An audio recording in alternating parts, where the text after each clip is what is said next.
ایک سورہ فاتحہ 3 دفعہ سورہ توحید پڑھ کر تمام مومنین مومنات مرحومین تمام علماء تمام شہداء اپنے مرحومین میرے مرحومین استاد شہید شفت جعفر شہید سردار شہید عارف حسینی اور بانیان مجلس کے مرحومین کی روح کو پڑھ کر بس بسم اللہ الرحمن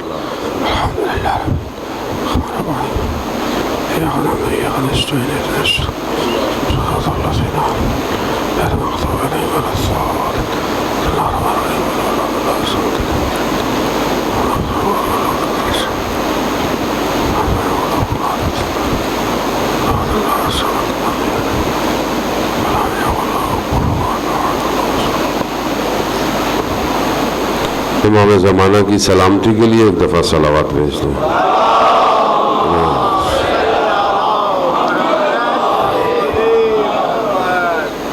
لا حول ولا قوة الا باللہ العلی العظیم حسبنا اللہ نعم الوکیل نعم المولا ونعم النصیر اعوذ باللہ من الشیطان الرجیم بسم اللہ الرحمن الرحیم الحمد للہ الذی یؤمن الخائفین وينجي الصالحين ويرفع المستضعفين ويجزع المستكبرين ويهلك ملوكا ويستخلف آخرين والصلاة والسلام على رسول ثقلين محبوب رب المشرقين والمغربين جد الحسن والحسین نبینا سیدنا بالقاسم محمد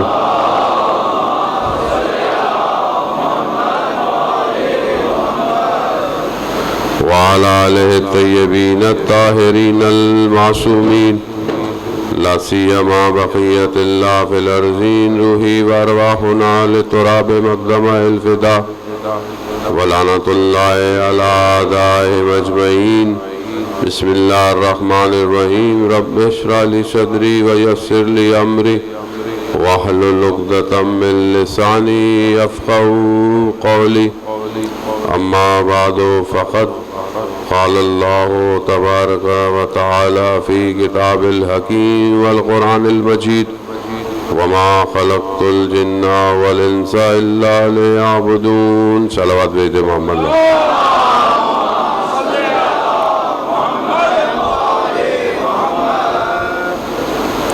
عزیزان محترم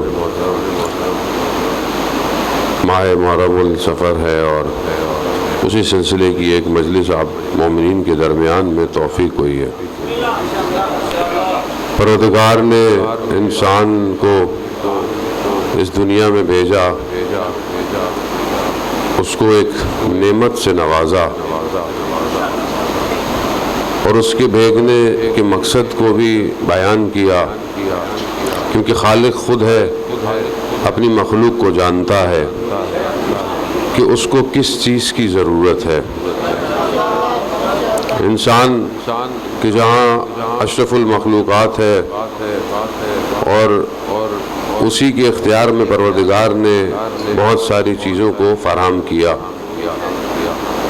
لیکن اس کا اصل ہدف اس کا اصل مقصد اس دنیا کو قرار نہیں دیا جبکہ ظاہر میں سارا معاملہ اسی دنیا ہی کا ہے لیکن اس دنیا کو اس طرح بیان کیا کہ یہاں تم نے تھوڑی دیر کے لیے آئے ہو یہاں تم نے دل نہیں لگانا ہے لیکن یہاں تم نے رہنا کیسے ہے کیا کرنا ہے اس کے لیے پروردگار نے خود اپنے پاس سے ایک نظام بھیجا ایک سسٹم بھیجا اس لیے انسان جتنی بھی ترقی کر لے وہ شاید دنیا میں تو اپنی آسائش کا سامان پیدا کر لے گا لیکن آخرت میں کمال تک نہیں پہنچ سکتا اس کمال تک پہنچنے کے لیے پروردگار نے اپنے ہادیوں کو بھیجا لوگوں کے درمیان میں بھیجا اور ان ہادیوں نے آ کر اس مقصد کی طرف ہماری رہنمائی کی ہے انسان کے پاس اختیار ہے، انسان پہ جبر نہیں ہے، انسان پہ سختی نہیں ہے، انسان پہ زبردستی نہیں ہے۔ اللہ نے اس کو اختیار دیا ہے، اچھے برے کی تمیز سکھائی، اس کو عقل دی، اس عقل کو رشد کروایا ہے انبیاءوں نے وہ جو عقل دفن ہوئی ہوئی تھی ان کو ابھارا ہے، کیونکہ انبیاءوں کے آنے سے پہلے انسان جہالت میں تھا، بالکل اپنی عقل کو استعمال بالکل جانوروں کی طرح زندگی۔ نبی نے آ کر اصل میں اس موجودہ خزانے کو رشد دیا ہے۔ مبعوث انبیاء کا ایک مقصد نہج البلاغہ کہ خدا ہمیں توفیق دے پڑھنے کی، جہاں پر مولا متقیان نے فرمایا کہ انبیاءوں کے مبعث یعنی کہ ان کے بعثت کا ایک مقصد انسان کی اس عقلوں کو رشد دینا تھا۔ یہی تو انسان تھے جو پہلے بیٹیوں کو زندہ دفنا دیتے تھے، یہی انسان تھے جو پتھروں اور پہاڑوں پہ زندگی گزار رہے تھے۔ اسی انسانوں نے آہستہ آہستہ ارتقاء حاصل کی، اور وہاں پر پھر آپ دیکھیں کہ ادب اور احترام، اسی رسول نے اس معاشرے کو کہ جو بیٹیوں کو دفنا دیتا تھا، وہیں پر جب اپنی بیٹی آتی تھی تو رسول خدا کھڑے ہو جاتے تھے۔ خب یہ تربیت کون کر رہا ہے؟ اللہم صلی علی محمد وہ کس چیز کی ٹریننگ ہو رہی ہے، کس چیز کی تربیت ہو رہی ہے؟ عقل جب تک رشد نہیں کرتا، دو طرح کی بلوغ ہیں۔ بالغ ہوتا ہے جوان بچہ 14 سال میں بالغ ہو جاتا ہے، نماز واجب ہو گئی، احکامات اس کے اوپر واجب ہو گئی، بالغ ہو گیا ہے، بلوغت کے اثرات اس کے اوپر مرتب ہوتے ہیں۔ بچی 9 سال میں بالغ ہو جاتی ہے، اس کے اوپر حجاب واجب ہو جاتا ہے، احکام واجب ہے، روزہ واجب ہے، نماز واجب ہے۔ اب آپ کچھ بھی ڈیفینیشن بناتے رہیں کہ ابھی تو چھوٹی بچی ہے، بڑی بچی ہے، اس سے کچھ نہیں ہوتا۔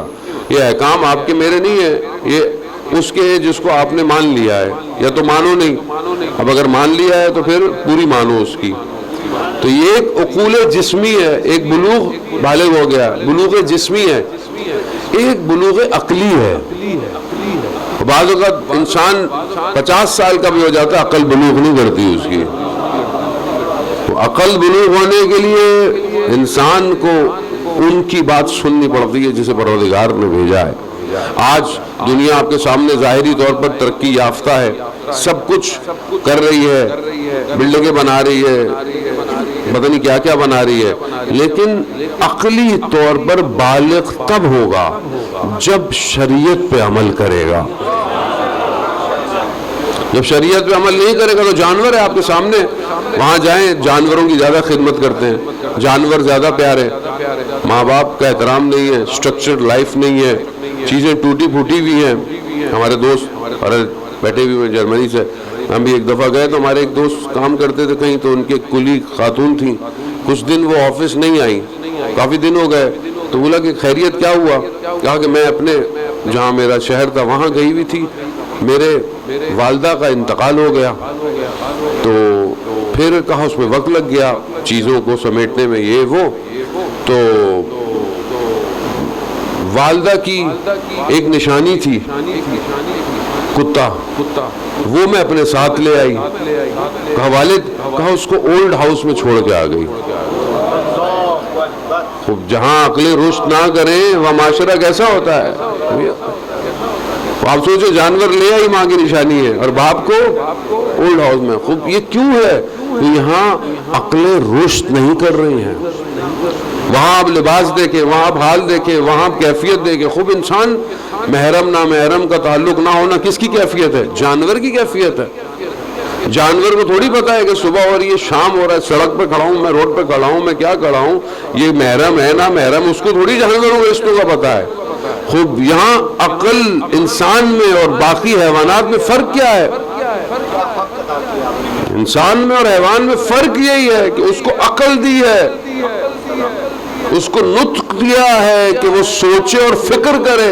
جانور تھوڑی سوچ سکتا ہے، جانور نہیں، پر اگر ہماری زندگی اسی جانوروں کی طرح ہے کہ ہم نے اپنے آپ کو حال پہ چھوڑ دیا ہے، وہ جو نظام آیا تھا ہم اس نظام کے حدود کو توڑ کر آج اگر ایک خاتون، ایک ماں، ایک بہن، ایک بیٹی اپنے آپ کو اس کوریڈورم میں نہیں رکھ رہی جو سورہ نور کے اندر نازل ہوا ہے، اس کا مطلب کیا ہے؟ عقل رشد نہیں کر رہی ہے، یعنی عقل بلوغ نہیں ہے، اسے جانور کی کیفیت ہے، جیسے چاہوں رہوں، جیسے چاہوں کھاؤں، جب چاہے کھاؤں، جہاں چاہے جاؤں. خوب یہ انسان نہیں ہے. انسان وہ ہے جو حدود الہی میں رہ کر رشد کرتا ہے، انسان وہ ہے. اب یہ اسلام پابندی نہیں ہے، اسلام تو آزادی ہے دنیا کی ان خوفوں سے کہ اپنے آپ کو خدا کے حوالے کر دو، اور جس نے اپنے آپ کو خدا کے حوالے کر دیا پھر اسے کسی چیز کا خوف نہیں ہے. اسی لیے پروردگار نے مسلسل اپنے انبیاؤں، اولیاؤں، اوصیاؤں کو بھیجا تاکہ یہ میری یہ مخلوق چھوٹ نہ جائے، میں اس کو اس کے حال پہ مت چھوڑ دوں. عزیزان محترم سمجھنے کی کوشش کرے، خدا اپنی مخلوق سے محبت کرتا ہے. جب فرعون ڈوبا تھا اس دریا کے اندر، جب حضرت موسیٰ نے راستہ بنایا فرعون بھی کودا، لیکن پانی آیا. فرعون نے حضرت موسیٰ سے مدد مانگی تھی، نہیں دی.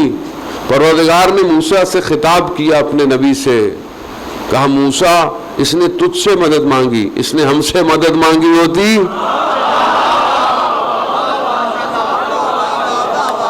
خالق کو نہیں پہچانتے ہم. عزیزان محترم حضرت نوح نے کتنی دعائیں کی، پروردگار مان نہیں رہے. 950 سال تھوڑے سے لوگ، وہ بھی اتنی اذیت، اتنی تکلیف، لہو لوہان ہو جانا، روز بے ہوش ہونا، روز کھڑے ہونا. خدا عذاب کو خدا نے ٹالا، بہت ٹالا. کئی سال تک خدا اس عذاب کو آگے کرتا رہا. بہرحال پھر پانی آیا. جب یہ کشتی کنار پہ لگی، پروردگار نے حضرت نوح سے کہا کہ جاؤ اس مٹی سے کچھ چیزیں بناؤ. مٹی سے کچھ انہوں نے بنائی چیزیں. پھر پروردگار نے کہا نوح ان کو توڑ دو.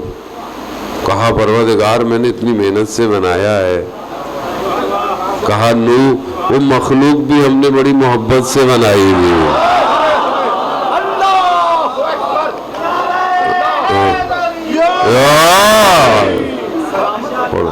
خالق پابندی نہیں ہے، مذہب نجات ہے.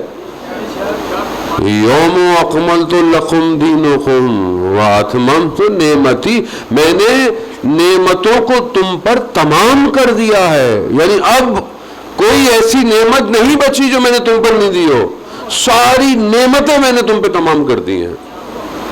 تمہارے لیے دین اسلام کو پسند کیا میں نے. خدا خالق ہے، بہتر جانتا ہے مخلوق کی نجات کیسے ہے. اور یہاں مخلوق ہے اپنے ہاتھ پاؤں توڑنے کے چکر میں لگی ہوئی ہے. یہ چھوڑ دوں میں، نماز نہ پڑھوں، واجبات ادا نہ کروں، خمس نہ دوں، زکوٰۃ نہ دوں، چوری راستے ڈھونڈتا رہتا ہے اپنی زندگی میں. عزیزان محترم کس سے بھاگ رہے ہیں اور کہاں بھاگیں گے؟ کوئی جگہ ہے جہاں وہ نہ ہو؟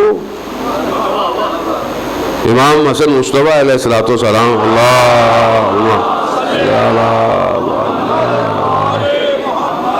امام جو ہے، امام کے بعد شخص آیا، کہا مولا گناہ کرنا چاہتا ہوں، چھٹتا نہیں ہے. امام نے منع نہیں کیا. امام نے کہا وہاں گناہ کرو جہاں خدا تمہیں نہ دیکھ رہا ہو. ایسی جگہ جاؤ اور گناہ کرو.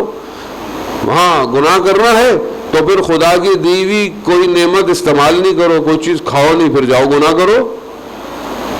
گناہ کرنا ہے وہاں جاؤ کہ جو خدا کی حکومت میں نہ ہو، خدا کے اختیار میں. کہاں جا کے گناہ کریں گے آپ؟ کس جگہ بھی چلے جائیں، ہے کوئی جگہ جہاں وہ نہ ہو؟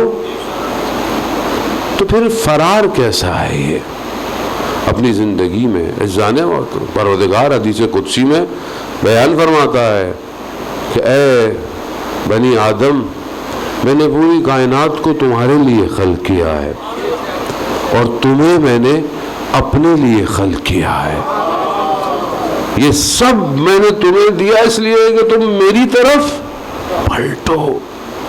اگر خدا کو اپنی مخلوق سے محبت نہ ہوتی، نہ بھیجتا وہ، 1,24,000 پیغمبروں کو، نہ بھیجتا وہ نبیوں کے بعد اپنے اوصیاؤں کو، اپنے اولیاؤں کو، نہ بھیجتا وہ امامت کے سلسلے کو اگر محبت نہ ہوتی۔ یہ کربلا اسی محبت کا تقاضا ہے کہ اگر خدا کو مخلوق سے محبت نہ ہوتی تو حسین ابن علی اپنی اتنی بڑی قربانی کربلا میں نہ دیتے، کیونکہ خدا جانتا تھا کہ میں اپنی اس مخلوق کو کیسے بچاؤں جو سرکردہ ہو گئی ہے، جو گناہوں کی طرف چلی گئی ہے، جو بے بصیرتی کی طرف چلی گئی ہے، جو خواب غفلت میں چلی گئی ہے، کیسے بچاؤں؟ اپنے بہترین بندوں کا انتخاب کیا، ان بہترین میں سے اس شخص نے، اس ہستی نے آ کر کربلا میں اپنے خون سے دین اسلام کے درخت کی آبیاری کی ہے۔ حسین کٹ جائے مگر دین اسلام بچ جائے، یہ عشق اور محبت کا تقاضا ہے عزیزان موت۔ حدیث قدسی ہے، پروردگار کہتا ہے کہ میں جس سے محبت کرتا ہوں میں اسے قتل کر دیتا ہوں، میں جس سے محبت کرتا ہوں میں اسے قتل کر دیتا ہوں اور پھر اس کا دیا میں خود بن جاتا ہوں۔ خود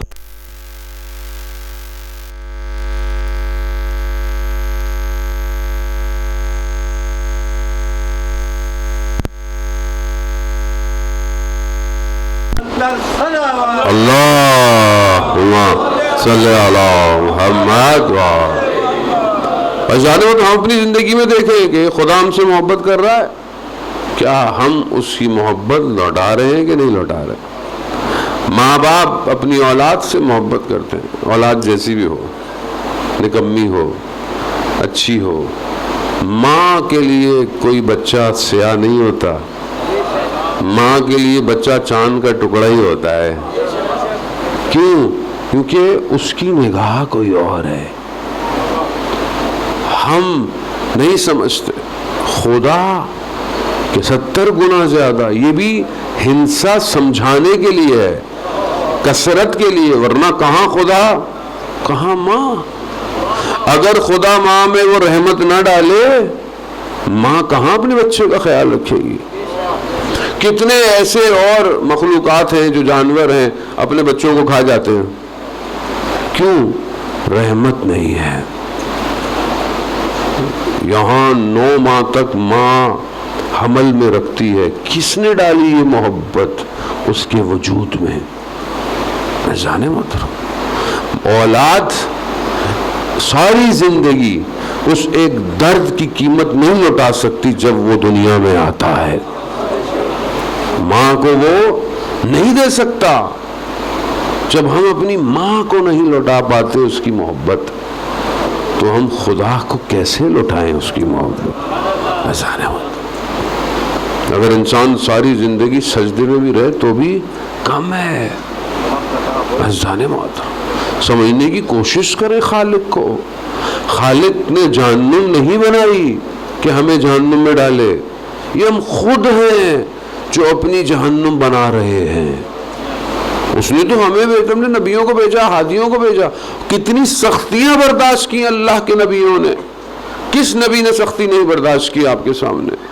حضرت آدم پہلے آئے، گریہ کرتے رہے کتنے عرصے تک۔ اس کے بعد آپ نبیوں کو دیکھیں، حضرت موسیٰ کو شہر چھوڑنا پڑ گیا، کہاں کہاں جانا پڑ گیا، کس طریقے سے حضرت موسیٰ نے، پھر بنی اسرائیل کے نخرے، یہاں سے داخل نہیں ہوں گے، وہاں سے داخل ہوں گے، یہاں من و سلوہ چاہیے ہمیں، پتہ نہیں۔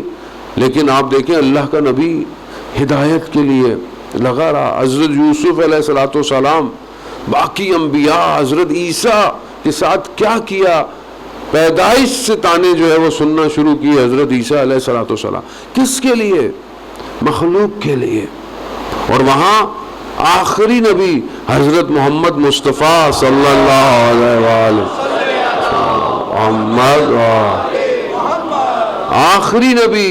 کتنی مشکلات کہ خود رسول خدا فرماتے جتنی مشکلات مجھ پر پڑی کسی نبی پر نہیں پڑی۔ لہو لہان کر دیا طائف والوں نے، لہو لہان۔ کہاں ان کے اوپر کس طرح اذیتیں کی، کس طرح تکلیفیں دی. 3 سال شیب ابی طالب میں پتھروں کو اپنے شکم سے باندھ کر رسول نے گزارا کیا، مگر کوئی بد دعا نہیں دی رسول خدا.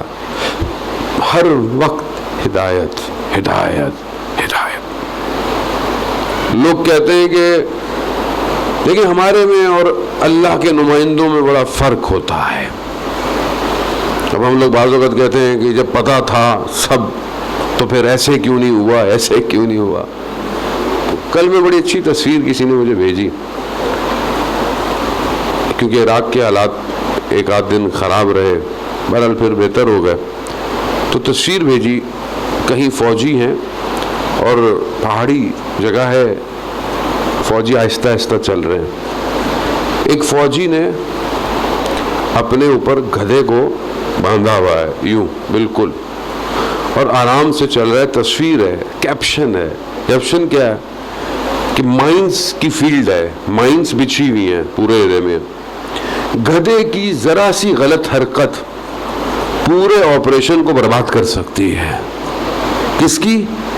گدھے کی. اسی لیے بابصیرت شخص نے گدھے کو خود پکڑا ہوا ہے، ہلے نہیں، یہ خود چل کے جائے گا. کہا اسلام نے اسی لیے آج تک منافقوں کو بچا کے رکھا ہوا ہے. میں نے تو بڑی بات کہہ دی، اب جس کی سمجھ میں آئی نہیں آئے ہم اپنی اینگل سے. آپ کہاں دیکھیں گے دنیا کو، نظام کو، کائنات کو؟ مولا یوں کیوں، مولا وہ کیوں؟ آپ ہیں مولا ہیں، مولا ہیں. مولا نے اتنے سال یہ کیوں کیا؟ بھائی مولا نے جو کیا وہی کرو. مولا سے آگے کدھر جا رہے ہو؟ مگر مولا سے زیادہ جانتے ہو. تاریخ گواہ ہے کہ ولایت کے آگے جو ولایت میں جذب تھے انہوں نے صرف علی کی نگاہوں کو دیکھا ہے. نگاہ کیا کہہ رہی ہے؟ نگاہوں نے بتایا سلمان تلوار نہیں نکالنی. نگاہیں بتا رہی ہیں سلمان نے کہیں لفظ نہیں کھولے. ولایت میں جذب ہونا پڑتا ہے. یہ ولایت میں جذب ہونا ہی تو کمال میں لے کے جائے گا. آج یہ ایسا کیوں ہے، ویسا کیوں ہے، ویسا کیوں ہے؟ بھائی تو ولایت تمہیں سمجھ ہی نہیں آئی. تمہیں ولایت کی خوشبو ہی نہیں سونگھی کبھی. جنہوں نے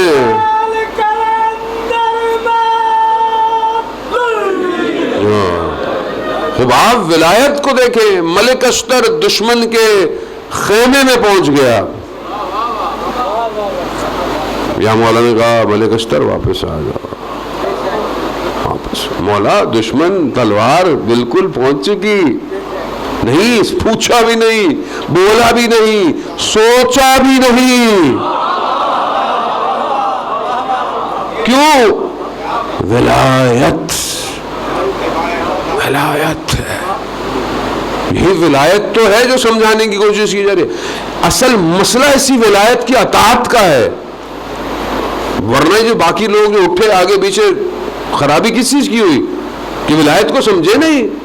کوئی کہنے لگے قرآن کافی، کوئی کہنے لگا یہ کافی، کوئی کہنے لگا یہ کافی. بھائی اللہ بہتر جانتا ہے اپنے نظام کو کیسے چلانا ہے، خدا بہتر جانتا ہے. اور اب غیبت کے پردے میں امام موجود نہیں ہے، ظاہر ہے ہم غائب ہیں.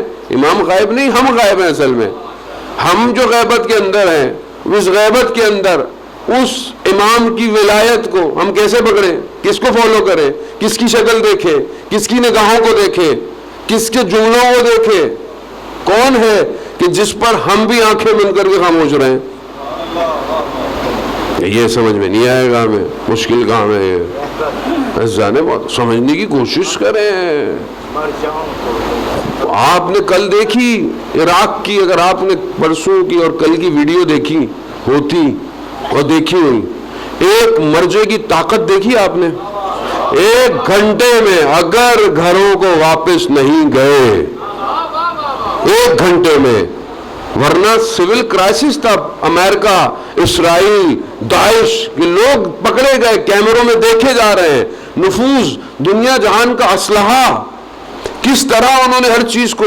سیکیورٹی صرف پولیٹیکل مسئلہ نہیں تھا، پوری امنیت تھریٹن پر تھی، پوری امنیت، خطے کی امنیت تھریٹن پر تھی، لیکن کیا ایک مرضے کا جملہ، 1 گھنٹے میں اگر کوئی گھر نہیں گیا.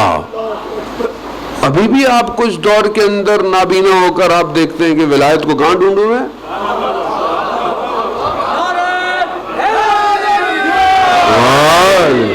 ابھی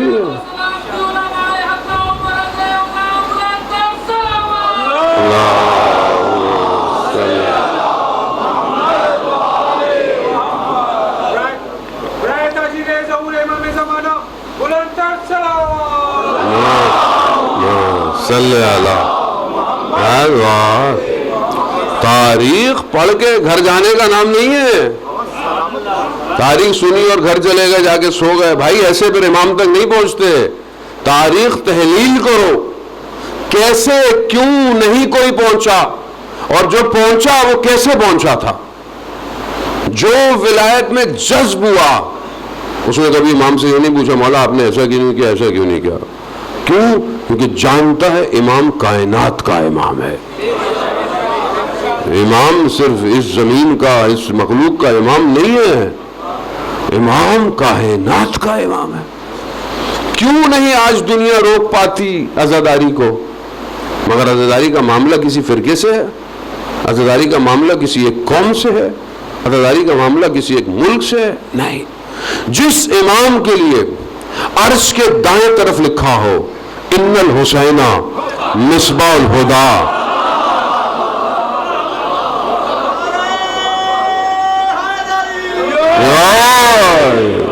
وہ سمجھے ہی نہیں. فرقوں کا معاملہ میں نے فرقوں میں بانٹ دیا اپنے آپ کو، ہم ٹکڑے ہو گئے. جانے محترم یہاں بشریت کی بقا کی بات ہے.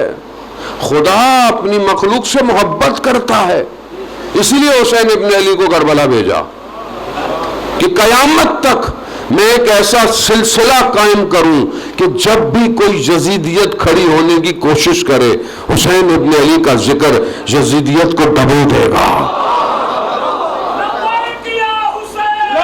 لبیک یا حسین، لبیک یا حسین، لبیک یا حسین، لبیک یا حسین، لبیک یا حسین. وہ سمجھنے کی کوشش کریں، اس کو کوئی نہیں روک سکتا. اسے کوئی روکنے، اصل آپشن ہی نہیں ہے روکنے کا. آپشن پوری دنیا نے طاقت لگائی ہے، کل پرسوں حالات ہوں 40 کے جھوٹے ہوئے، پوری مشینری کام کر رہی تھی اسرائیل کی میڈیا پہ کہ ایسی ایسی چیزیں خبریں گئے کہ لوگ 40 پہ نہ آئے. انہیں آج بھی حسین ابن علی سے ڈر لگتا ہے.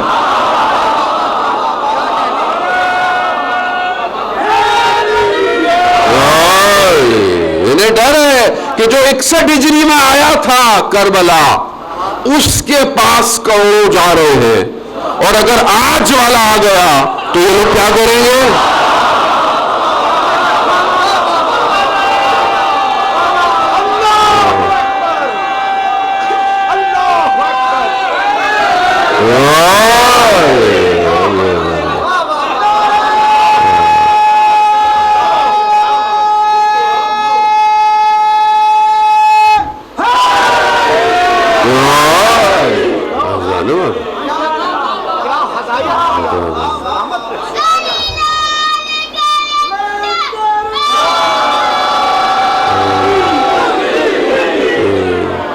عزیزان محترم، عزیزان محترم، اللہ اکبر، خیر چلیں، اللہ اکبر. عزیزان محترم سمجھنے کی کوشش کریں.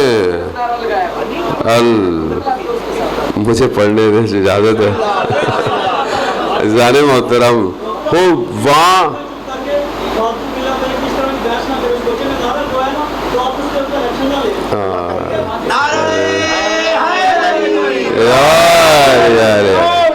یا علی.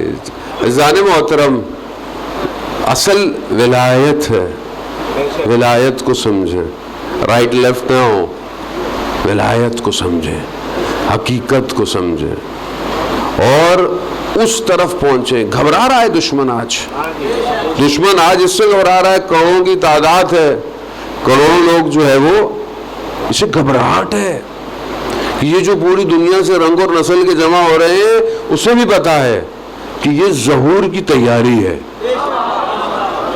کہ آج بغیر رنگ اور نسل کے لوگ پہنچے ہوئے ہیں ایک جگہ، نہ زبان جانتے ہیں ایک دوسرے کی، نہ نام جانتے ہیں ایک دوسرے کا، نہ بات جانتے ہیں، مگر یہ 70-80 کلومیٹر کی ایک حکومت ایسی ہے کہ جسے پوری دنیا کی کوئی حکومت چلا نہیں سکتی، نہ ایک وقت کا کھانا دے سکتا ہے، نہ ان کو کوئی رہن سہن دے سکتا ہے، مگر یہ اس پورے 1 کلومیٹر 90-80 کلومیٹر میں یہ 3 کروڑ ایسے سماتے ہیں، اسے کون چلا رہا ہے؟ یہی تو ایک ایگزامپل ہے ظہور کی، کہ وہاں آپ دیکھیں کوئی کسی کے نام کو نہیں جانتا، کوئی امیر نہیں ہے، کوئی غریب نہیں ہے، کوئی بچہ نہیں ہے، کوئی بوڑھا نہیں ہے، اگر کروڑ پتی ہے وہ بھی خاک پہ بیٹھا ہوا ہے، اور وہاں کسی کے اندر ہوس نہیں ہے۔ آپ سمجھنے کی کوشش کریں، یہ معجزہ ہے، وہاں ہوس نہیں ہوتی کسی کو کہ میں پہلے کچھ کھا لوں، میں پہلے کچھ لے لوں، میں پہلے جا کے سو جاؤں، نہیں، آپ بیٹھے بھی ہوتے تو اٹھ جاتے ہیں، آپ آ جائیے، میں آپ کے پاؤں دباتا ہوں، میں آپ کی ٹانگیں دباتا ہوں۔ معاملہ کیا ہے؟ معاملہ کوئی اور ہے۔ یہ حکومت حسین ابن علی کی ہے، یہاں پر صرف سیکریفائس ہے، صرف قربانی۔ یہی تو گھبراہٹ ہے انہیں کہ لوگ کروڑوں روپیہ خرچ کر کر جمع ہو رہے ہیں، نہ کوئی بلا رہا ہے، نہ کوئی دعوت ہے، مر رہے ہیں لوگ، سالوں سال دعائیں کرتے ہیں، پیسے جمع کرتے ہیں، کاش ہمیں امام بلا رہے، اور پیسوں سے بھی نہیں جا سکتا جب تک خود امام حسین بلائے نہیں کسی کو، پیسے نہیں لے کے جا سکتے انسان۔ اب یہ اس کا مطلب ہے کہ یہ تیاری ہے اس تک پہنچنے کے لیے جو پردہ غیبت میں انتظار کر رہا ہے۔ جانے محترم، ولایت کو سمجھیں، سمجھنے کی کوشش۔ دنیا کا نظام نہیں انسان کو بچا سکتے، خدا کو اپنی مخلوق سے محبت ہے۔ خدا نہیں چاہتا کہ مخلوق اس طرح رل جائے اور برباد ہو جائے۔ خدا نے اس لیے اپنے آخری ہادی کو ہمارے درمیان میں زندہ رکھا ہوا ہے۔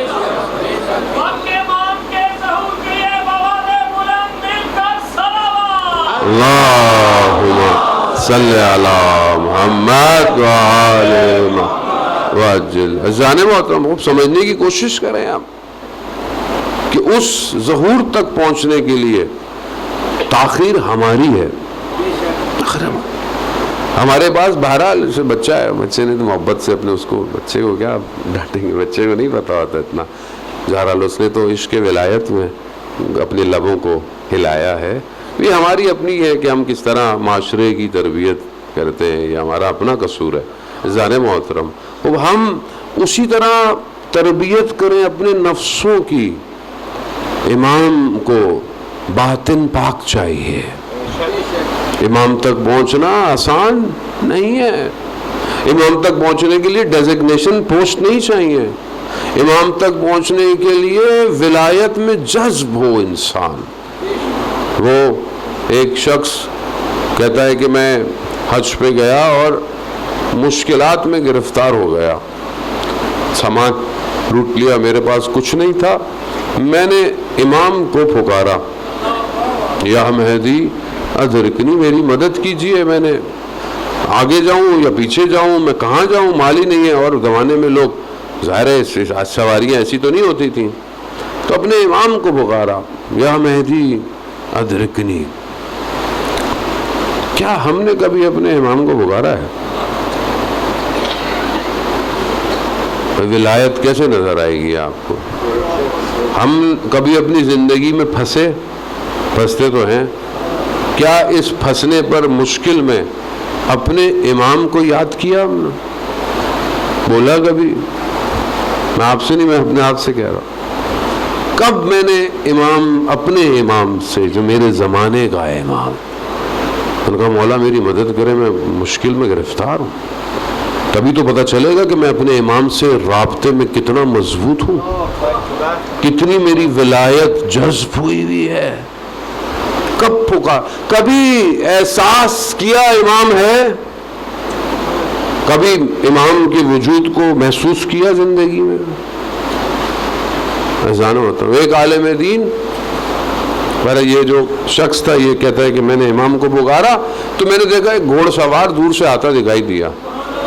آیا تو میں نے کیا دیکھا, کیونکہ اصفہان کا تھا یہ, کہتے میں نے دیکھا جو اصفہان میں داروغہ تھا جو رات کو شہر کے اندر آنے جانے کے لوگوں کو چیک کرتا تھا وہ تھا.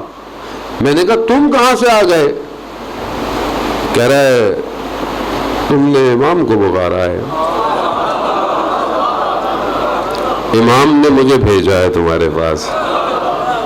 کہہ رہا ہے تم, کہہ رہا ہے اس کو چھوڑو, پیچھے بیٹھو سواری پہ. لے گیا مکہ کے پاس, کہا جاؤ اپنا حج وج کرو جو کرنا ہے, فلانی تاریخ یہیں آ جانا اور بتانا نہیں کسی کو, میں واپس چھوڑ دوں گا تمہیں. واپس گیا, واپس چھوڑا اور کہا دیکھو اب شہر جا کر مجھے ویسے ہی ملنا جیسے پہلے ملتے تھے. پہلے آیا, کہتے ہیں آیا اور جیسے لوگ ملتے ہیں اور مبارکباد دیتے ہیں. بہرحال اس نے کوشش کی لیکن اس نے اشارہ کیا کہ بتانا نہیں ہے. جب سب چلے گئے بیٹھا تو اس نے بولا کہ ویسے ہی میرے اب تھوڑے دن رہ گئے اور راز تو ویسے ہی فاش ہو گیا ہے. جب راز فاش ہو جائے تو پھر اللہ کے ولی غائب ہو جاتے ہیں, رہتے نہیں ہیں. کہا کہ ویسے چند دن بعد میں مریض ہو جاؤں گا اور آنا اور میرے غسل کفن کا انتظام کر دینا. رجال الغیب یہ وہ ہیں جو امام کے ساتھ ہوتے ہیں, ہم ہی میں سے ہوتے ہیں. کوئی بڑی ڈیزگنیشن پوسٹ نہیں, آدمی اندر سے صاف ہونا چاہیے. امام خود اس سے اپنا کام, آپ سوچتے ہیں مولا مجھے نوکری دیں, اب اول تو ہم پہلے مولا سے نوکری مانگنی چاہیے کہ مولا مجھے نوکری دیں. دنیا کی نوکریوں کے پیچھے بھاگتے رہتے ہیں. جو کائنات کا سی او ہے اس سے نوکری مانگا کریں, اس سے نوکری مانگیں, وہ آپ کو نوکری دے گا. پھر وہ جہاں رکھے گا وہ بہتر جانتا ہے, کہاں کہاں آپ سے وہ کیا کیا کام لینا چاہتا ہے عزیزان موت. لیکن اس تک پہنچنے کے لیے باطن پاک چاہیے. ظاہر ہے خدا کو محبت ہے ہم سے. خدا کہتا ہے کہ اگر سحر میں بیدار ہو, مجھے سجدے کرو, قرآن پڑھو, خدا ہم سے محبت کرتا ہے. خدا چاہتا ہے ہماری زبان پاک رہے, خدا چاہتا ہے ہمارے کان پاک رہے. اور ہم کیا کر رہے ہیں آج کل تو سوشل میڈیا, موبائل, جہاں ہمارا بے شک مجلس بھی سنتے ہیں لیکن اس کے بعد جو ہے وہ آپ آج جوان کہاں ہے. آج اسے شوق ہے کہ لوگ اسے پسند کریں. آج آدمی اپنے پیج کی لائکس اور فالوور سے پہچانا جاتا ہے کہ مجھے فالو کتنے کرتے ہیں, مجھے لائک کتنے کرتے ہیں, میری پوسٹ کو دیکھا کتنے لوگوں نے, میری پوسٹ پہ کمنٹ کتنے لوگوں نے کیا ہے. کیونکہ یہ نظام دوسرا نظام ہے, اس کو سمجھنے. یہ نظام امام کے مقابلے میں ہے. یہ خود پسندی اور ریاکاری کا نظام جس نے میرے جیسے لوگوں کو بھی گمراہ کیا ہوا ہے. آپ کے سامنے آج عزاداری بھی عجیب کمرشلی ہو گیا ہے سب, اور آپ کے سامنے کہاں چلے گئے ہم لوگ, کس طرف چلے گئے. زیادہ بولو تو لوگ ناراض جاتے ہیں, بندہ بولتا بھی نہیں ہے زیادہ, کیا بولیں, کہاں چلے گئے ہم کس طرف جا رہے ہیں. یہ مجلس کہاں لے جانے کے لیے تھی. یہ مجلس اپنی ذات کی طرف کے لیے نہیں ہے, یہ مجلس خدا کی طرف لے جانے کے لیے ہے. اگر آج میں منبر پر آ کر خدا کی طرف نہیں لے کے جا رہا, اپنی طرف لے کے جا رہا ہوں, تو پھر میں کیا ہوں. میں اپنے لیے تو بول سکتا ہوں, میں لوگوں کے لیے نہیں بول سکتا. جانے محترم, پھر میں سامری ہوں جس نے لوگوں کو موسیٰ کے رب کے بجائے گوسالے کی طرف بلایا ہے. حضرت موسیٰ کہاں گئے؟ غیبت میں گئے. سامری نے کیا کیا؟ اس گوسالے کی طرف جو سونے کو جمع کر کے بچڑے کو بنایا اور کہا کہ یہ موسیٰ کا رب ہے. ایسا نہیں ہوتا. جو شخص اپنی طرف کھینچے وہ وہی ہے. میری حقیقت, میری اپنی شخصیت کیوں ہے؟ کیونکہ میں اس کا ذکر کرتا. اگر اس کی طرف لوگ توجہ نہیں کر رہے پھر اس کا مطلب ہے میرے میں گڑبڑ ہے, عزاداری میں گڑبڑ نہیں ہے, مجلس میں گڑبڑ نہیں ہے, آنے والوں کے خلوص میں گڑبڑ نہیں ہے. آنے والے تو حسین ابن علی کی خاطر آتے ہیں. میری مشکل ہے, میں گرفتار ہوں، مجھے اپنے آپ کو آزاد کرنا پڑے گا، میں پھنسا ہوا ہوں اس شخص کی طرح۔ وہ دو شخص کے بہرحال میں واقع وہ کئی دفعہ آپ کی خدمت میں بیان کر چکا ہوں، وہ جو دو لوگ بصرہ میں ایک شخص کی دکان پہ آئے تھے، اور وہ شخص کی دکان یہ جڑی بوٹیوں اور حکمت کی دکان تھی، اور اس نے دیکھا کہ یہ دونوں کا رویہ بڑا مختلف ہے، دونوں کا اخلاق بڑا تبدیل سے۔ کہا کہاں سے آئے ہو، کون ہو؟ تمہیں اس سے کیا؟ ہمیں کافور اور سدر چاہیے۔ کافور سدر دو چیزیں، تین طرح کے پانی سے جب انسان مرتا ہے تو اس کو میت کو غسل دینا ہے، کافور سدر اور صاف پانی۔ وہ کافور اور سدر لینے آئے تھے۔ جب اس نے بہت اصرار کیا کہ آپ اس شہر کے نہیں لگتے، تو انہوں نے کہا کہ ہم امام زمانہ کے ساتھ ہوتے ہیں اور ہمارے ایک دوست کا انتقال ہو گیا ہے، تمہاری دکان پہ یہ لینے کے لیے بھیجا ہے۔ اب جب اس نے یہ سنا تو یہ تو پاؤں میں پڑ گیا، کہا مجھے بھی امام زمانہ کے پاس لے چلو، مجھے بھی امام سے ملنا ہے۔ تڑپ ہونی چاہیے جانے میں تو متا ترانا و نراخا، کب آپ ہمیں دیکھیں گے اور کب ہم آپ کو دیکھیں گے۔ کبھی تڑپ ہونی چاہیے۔ انسان صبح اٹھے اور رات ہو جائے اور امام کے لیے تڑپ نہ ہو تو پھر کس امام کی معرفت ہے؟ جو اپنے زمانے کے امام کی معرفت کے بغیر مر جائے وہ جہالت کی موت مرا ہے۔ جانے محترم، امام کہاں ہے؟ امام میری زندگی میں کس جگہ پر ہے؟ میں کیوں نہیں امام کو محسوس کرتا؟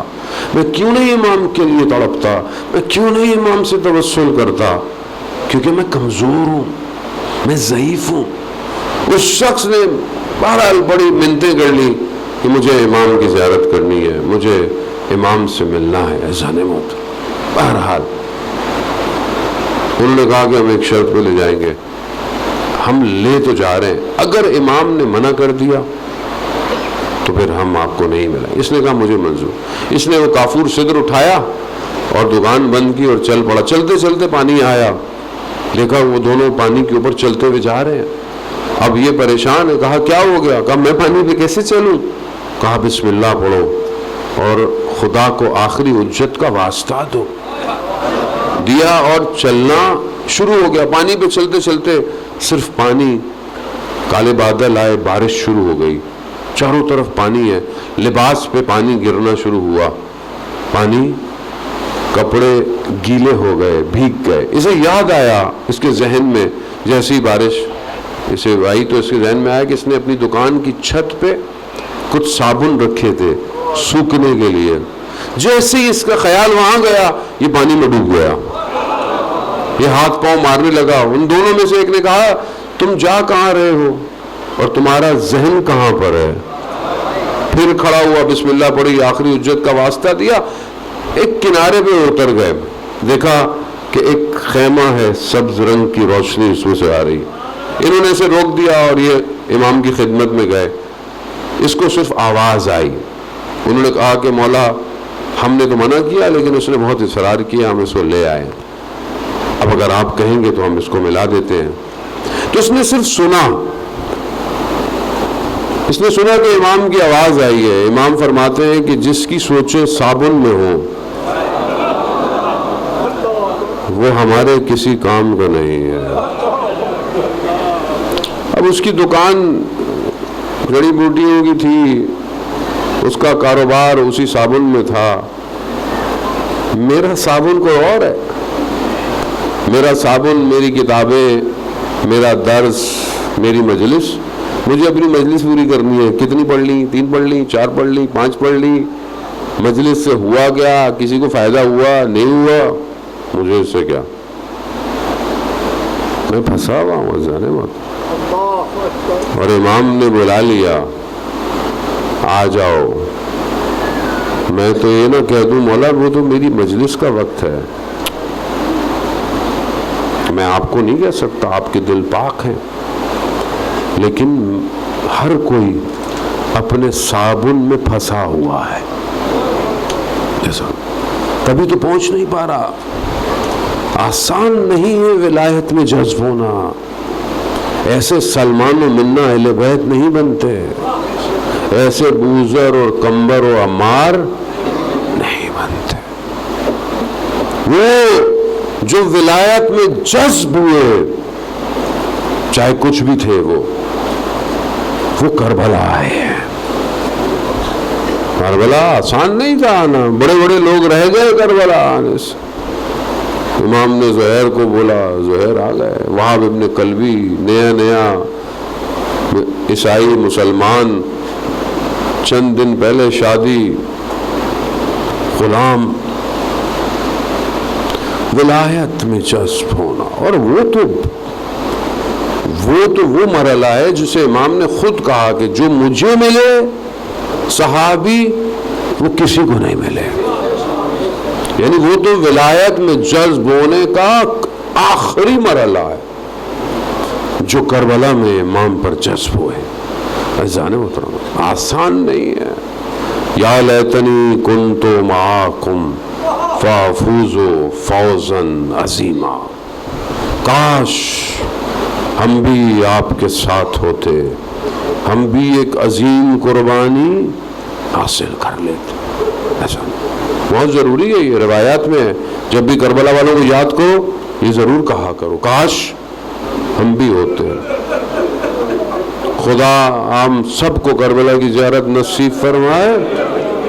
رضوان محترم، 12 سال خدا نے کرم کیا. امام حسین میں کئی دفعہ گیا اور وہ گنج شہداء کی جالی کو پکڑ کر میں نے یہ کہا، یا لیتنی کنت معاکم، کاش. اور میں نے ان سے کہا کہ اپنے سردار سے، اپنے ارباب سے، گنج شہداء دیکھا ہے نا آپ نے، یہاں گنج شہداء ہے، ادھر سے آئیں تو پھر امام حسین کا حرم ہے. میں نے کہا اپنے سردار سے، اپنے ارباب سے ہماری بھی سفارش کر دیں. ہمارا امام، ہمارے وقت کا امام ہمیں بھی یہ چیز دے دے کہ کاش ہم ان کے ساتھیوں میں سے ہو جائیں، کاش ہم ان کے ناصروں میں سے ہو جائیں. خاک ہو ایسی زندگی پر جو امام کے بغیر گزرتی ہو. کیا فائدہ ایسی زندگی کا جس میں امام نہ ہو. یہی تو وجہ تھی کہ امام نے کہا کہ چلے جاؤ، کوئی نہیں گیا. شب عاشور کوئی نہیں گیا. 3 دفعہ شمع گل ہو کر روشن ہو گئی، کوئی نہیں گیا. اور امام نے 3 دفعہ کیا کہا؟ شمع کون روشن کرے گا؟ عباس، شمع روشن کر دو. امام حسین جانتے تھے سب چلے جائیں، عباس نہیں جائے گا. اللہ، جذب ولایت ہے. عزیزان محترم، ہاں روز عاشوراء کے مصائب آپ سنتے ہیں. بہرحال مجلس جو ہے وہ سید الساجدین کی ہے. عزیزان محترم، روز عاشور جب سب ختم ہو گیا، کہتے ہیں امام اپنے بیٹے سے وداع کرنے آئے. امام مریض ہے، بیمار ہے. امام نے جب آنکھ کھولی تو کیا دیکھا؟ بابا کے چہرے پر خون لگا ہوا ہے. صبح سے امام بھوکے اور پیاسے ہیں. کتنے بدنوں کو لا رہے ہیں آپ کے سامنے ہیں. علی اکبر کے برسی کا داغ سینے پر ہے، عباس کے کٹے ہوئے بازو، علی اصغر کے گلے کا تیر. عزیزانوں خوب یہ سب مصیبتوں کو لے کر امام سجاد نے جب دیکھا نا بابا کے چہرے پر خون ہے، امام سجاد نے فوراً بھائی علی اکبر کو آواز دی، چچا عباس کو آواز دی. کہاں ہے؟ امام نے کہا بیٹا سجاد، یا میں ہوں یا آپ ہیں. عزیزان محترم، یہ مصیبتیں، یہ سختیاں، یہ مشکلات سید الساجدین نے بہت بہت مصیبتیں آئیں امام پر. اسی لیے کہتے ہیں کہ جب بھی امام دیکھتے تھے کہ کوئی قصاب قربانی کر رہا ہے تو امام اس کی خدمت میں جاتے تھے، کہتے تھے اس کو پانی پلایا ہے؟ کہتے تھے مولا ہم مسلمان ہیں، ہم پانی پلاتے ہیں۔ امام زمین پہ بیٹھ گئے، مگر کربلا میں کون تھے جنہوں نے میرے بابا کو، اللہ اکبر، باغ میں گئے، مالی سے پوچھا کہ گلاب کو کتنا پانی چاہیے ہوتا ہے؟ کہا تھوڑا سا پانی ہے، 2 دن تک چل جاتا ہے۔ کربلا میں میرے بابا کے گلاب کو کتنا پانی چاہیے ہوگا؟ ایک 6 ماہ کا بچہ کتنا پانی پیتا؟ ہاں یہ حضرت سجاد کی زندگی اس طرح گزر رہی ہے، پانی کو دیکھتے ہوئے تو گریا کرتے ہیں، کھانے کو دیکھتے ہوئے تو گریا کرتے، بستر پہ نہیں سوتے، زمین پہ سوتے ہیں۔ غلام کہتا ہے مولا آپ آرام کیوں نہیں کرتے؟ کہا میں کیسے آرام کروں، میرے بابا کو بھوکا اور پیاسا شہید ہے، کیسے آرام کروں؟ کیوں نہ روئے سجاد؟ خون کے آنسو گریا کرتا رہا میرا مولا۔ یہ ساری مصیبتیں، یہ ساری مشکلات، ہر ایک مصیبت پہاڑ تھی، آسمان تھا زمین اور آسمان کی مصیبتیں۔ لیکن جب پوچھا نا سید السجاد سے، حضرت داران محترم، یہ جو امام نے فرمایا، یہی ایک عالم دین نے امام زمانہ سے ملاقات ہوئی، ان سے پوچھا کہ آپ کے لیے کربلا کے روز عاشورہ میں سب سے سخت کیا تھا؟ جو امام سجاد سے پوچھا وہی امام زمانہ سے پوچھا۔ امام زمانہ سے پوچھا آپ کے لیے کیا سخت تھا؟ حضرت علی اکبر کا شہید ہونا؟ کہا نہیں۔ کہا چچا عباس کا شہید ہونا؟ کہا نہیں وہ بھی سخت تھا لیکن نہیں۔ کہا آپ کے جد امام حسین کی شہادت؟ کہا نہیں۔ کہا تو مولا آپ کے لیے سب سے سخت کیا ہے؟ کہا میری پھوپھی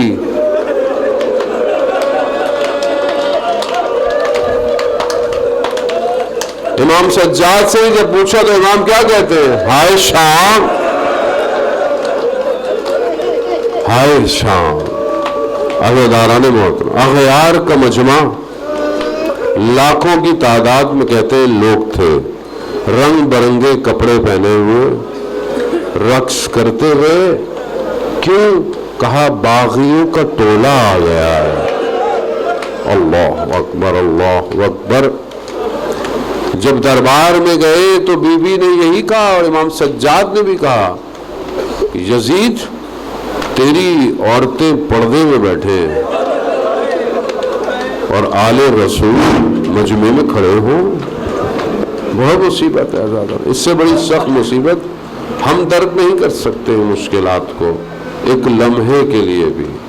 ہاں عزیزان، بس آپ سے آخری التماس دعا، امام سجاد جب روزے عاشور گزرنے کے بعد جب 13 محرم کو اجازہ امامت سے واپس کربلا آئے ہیں، ہاتھوں میں ہتھکڑیاں ہیں، پاؤں میں جو ہے وہ بیڑیاں ہیں، گلوں میں توق ہے، بنی اسد کا قبیلہ بدنوں کو دیکھ رہا ہے۔ امام نے ان کے ساتھ ایک ایک بدن کو دفنایا، اس کو یہاں دفناؤ، اس کو وہاں۔ کیوں؟ کیونکہ کسی کو پتہ نہیں ہے کس کا بدن کیسا ہے۔ ایک بدن پر جانے لگے، امام نے کہا رک جاؤ، اس کو میں خود دفناؤں گا۔ امام کو خود دفناتا ہے۔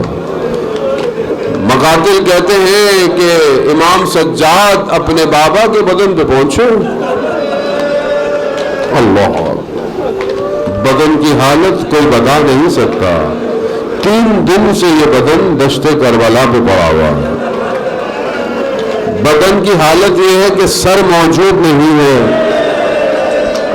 خاک اور خون نے اتنا اس کو غلطیاں کیا ہوا ہے کہ مقتل کہتا ہے کہ امام نے اپنے بابا کے بدن کو اٹھایا نہیں ہے، سمیٹا ہے۔ اللہ اکبر۔ سید السجاد کی مصیبت دشت کربلا میں اٹھایا نہیں، سمیٹا، نہ جانے سمیٹ کر دشت کربلا میں خاک پر رکھا۔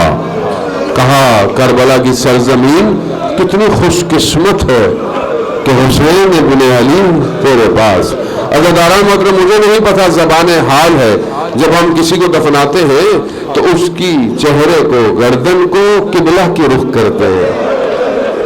اب میرا امام اس بدن کو دیکھ رہا ہوگا جس پر گردن نہیں ہے، کٹی ہوئی رگوں کو رخ قبلہ کیا ہوگا، اٹھے امام ٹوٹے ہوئے نیزوں کو تیروں کو ہٹانے لگے، کہا مولا کیا ڈھونڈ رہے ہیں؟ کہا ایک کٹی ہوئی انگلی کو ڈھونڈ رہا ہو۔ عزیزان المحترم بس مٹی ڈالی، اس قبر پر لکھا کہ یہ قبر حسین ابن علی کی ہے، جسے پیاسا مارا گیا، جسے تشنا مارا گیا۔